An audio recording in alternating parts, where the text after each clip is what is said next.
1971 সনের 14ই ডিসেম্বরকে পালন করা হয় শহীদ বুদ্ধিজীবী দিবস।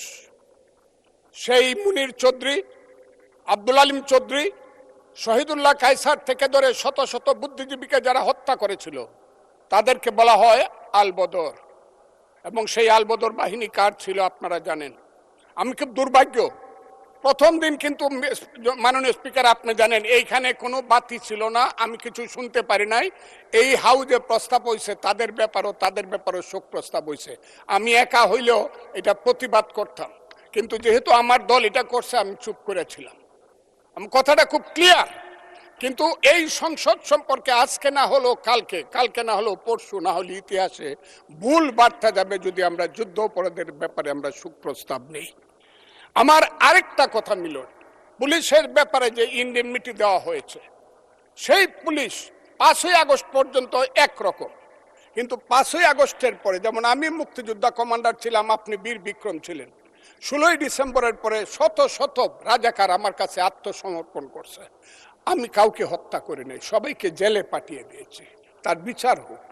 আমার কথা হলো 5ই আগস্ট 2024 সনের পরে এই যে এত থানা লুট হয়েছে, এত পুলিশকে হত্যা করা হয়েছে, সময়ের সাথে সাথে দেখা দেয় নিত্য নতুন প্রয়োজন। রেডি থাকতে হয় প্রতি মুহূর্ত। তাই এলো ইনোভার, যেন আপনি লাইফে থাকেন রেডি প্রতিদিন। Innova, designed for now. তারা তো তখন যুদ্ধ করে নাই, তারা তো নিরপরাধ। এত এত অস্ত্র গেল কোথায়? স্বরাষ্ট্রমন্ত্রী নিশ্চয়ই আমার নেতা, উনিও শুনছেন আমি কথাগুলো বলছি। 5ই আগস্টের পরে যে ঘটনাগুলো হয়েছে সেইগুলো তো কোনো আইনে ইনডেমনিটি পাওয়ার কথা না। যদি 5ই আগস্টের পরে কোনো পুলিশ হত্যা হয়ে থাকে, থানা লুট হয়ে থাকে, অস্ত্র নিয়ে থাকে, সেটার জন্য তদন্ত হওয়া উচিত, দোষীদের বিচার হওয়া উচিত। আর 5ই আগস্টের আগে পুলিশ যা করেছে, তারা রাষ্ট্রীয় বাহিনী, তারা যদি অন্যায় করে থাকে, মরে গেছে, বিচার হোক। কিন্তু আমি মনে করি তারাও এই দেশের নাগরিক, পুলিশেরও মা বাবা আছে, তাদেরও সন্তান আছে, তাদের সন্তানও এতিম হয়েছে।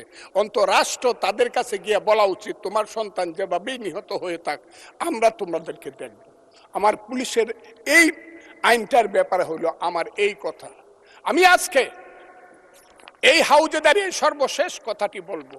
সর্বশেষ কথাটি হলো আমার মাননীয় প্রধানমন্ত্রী, আমি যাকে ভীষণ শ্রদ্ধা করি, দেশকে উনি চালাতে পারবে না আমি জানি।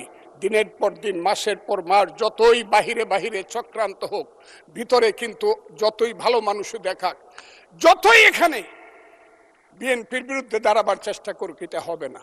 কিন্তু আমার নেতা, সংসদ নেতা কিন্তু অনেক মহান কাজ করেছে।